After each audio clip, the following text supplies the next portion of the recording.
เ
Ai mua về giải để giải ao nhưng mà nếu mà lấy nhiều thì chiều là các tiếp cháu con này thôi, con này là đủ. Mình có cái lưới đen không nhỉ? Lưới đen thì ở bên này.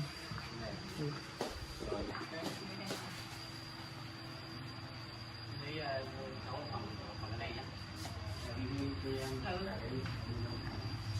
Tầm cả là con thằng này hai cái ở đây.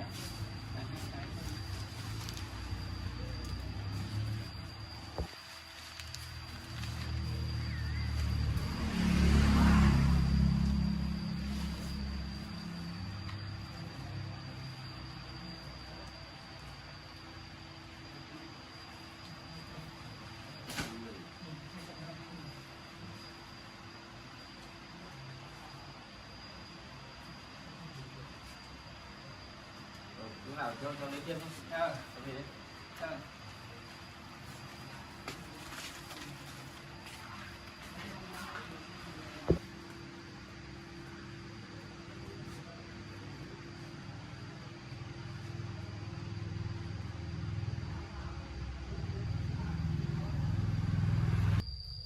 Con, bố đi chợ có mua bánh về cho trai. Con ơi,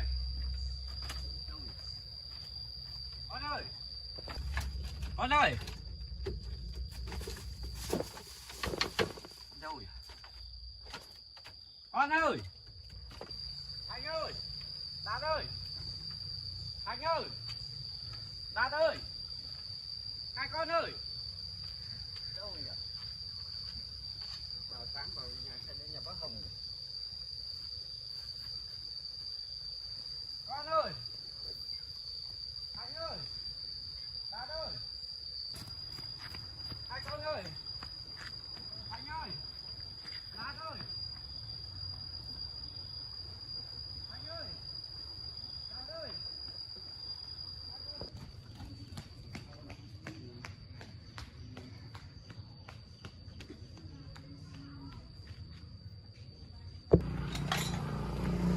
Ôi sao phải giờ đi? Hai bé có tầm này qua đây không? Cháu tìm luôn nhỉ? Biết tao đi đâu nhỉ? Cô cháu hỏi giờ chứ ạ? Cô có thấy hai cò cao tầm này qua đây không ạ? Biết đâu nhỉ?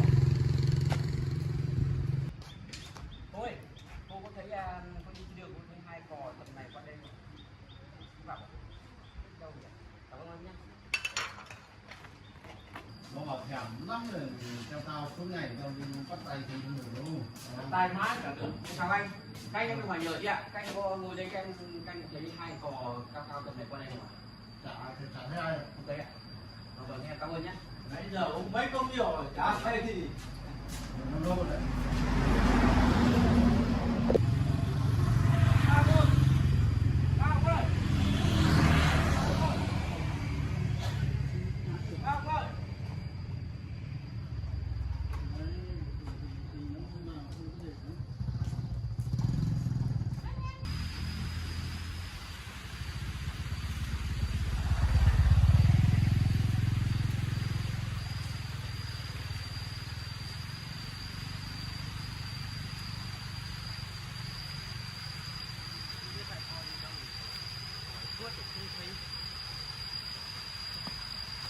Chú Long à? Em vừa lên nhà bác tìm, em sửa hai cò em trên đấy. Ôi dồi ôi, chú ơi, hôm nay trưa nay là chú đi chợ nhưng mà thím đến đón là hai thằng trẻ về rồi.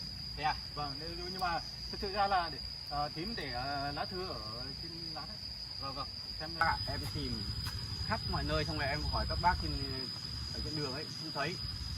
ôi dồi ôi, chú ơi, Ôi, nhưng chết mà anh tìm chú mà chạy đến chợ chẳng thấy chú, mà xuống láng chẳng thấy chú đâu. Lúc em bán hàng ở trong kia chắc Vâng, đi nhưng qua. mà thím đón hai đứa trẻ lúc trưa ấy. Vâng, Trưa nay vâng. là đón về rồi xong để lá thư ở dưới lán đấy. Đấy, xem chú nào. Vâng, vậy thế bây giờ về giá đi anh xem em lo quá, em thua tuổi quá. Rồi. Đi đây.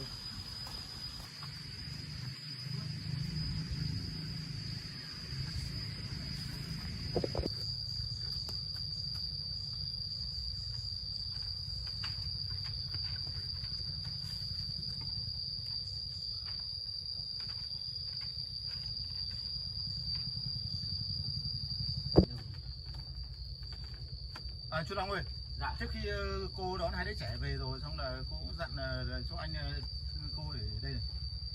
Này. Đây, để em xem. Vâng.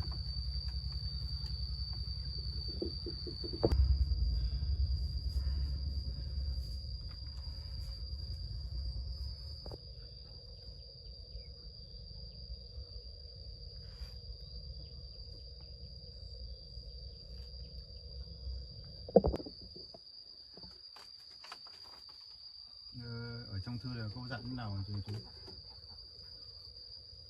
Cô bảo là ở đây vất vả quá, bây giờ cô trở về rồi, cô đón hai thằng bé xuống dưới để ở cùng cô ấy.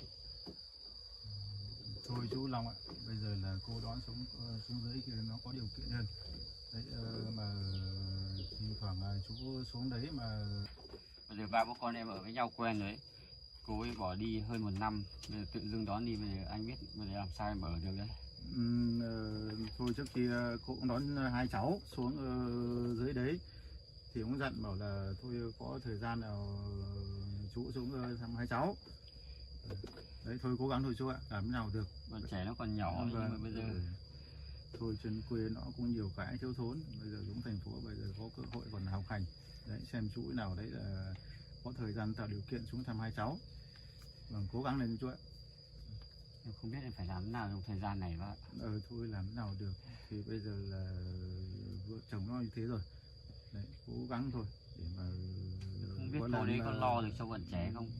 Thôi, thì thoảng có thời gian đấy chú xuống thăm hai cháu đi nha. Đấy, trước khi cô lên đón thì cũng dặn là cho bác là bảo là lúc nào chú có thời gian là xuống thăm hai cháu. Vâng, trước mắt thế thì em sẽ liên lạc với cô ấy xem như nào. Rồi. Thôi bác ngồi lên đây. Rồi, cố gắng nha. Ôi thôi chú ơi, thì anh về nhà có chút việc. Bây giờ chú nào cũng cố gắng rồi. Còn là để làm thế nào có thể là có chút thời gian nữa chúng các cháu. Vâng, trước mắt này em không biết làm thế nào bác ạ. Thì em suy nghĩ một tí đã. Rồi. Em cụ thể thế nào xong có gì em hãy... Nói chung là cũng có thời gian hết cả. Dạ, vâng. Thế bác về. Thế nhá. Vâng, em chào bác.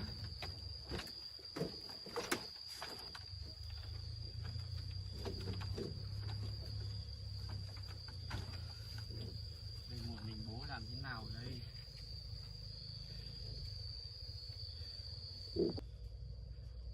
Một mình bố không biết xoay sở thế nào.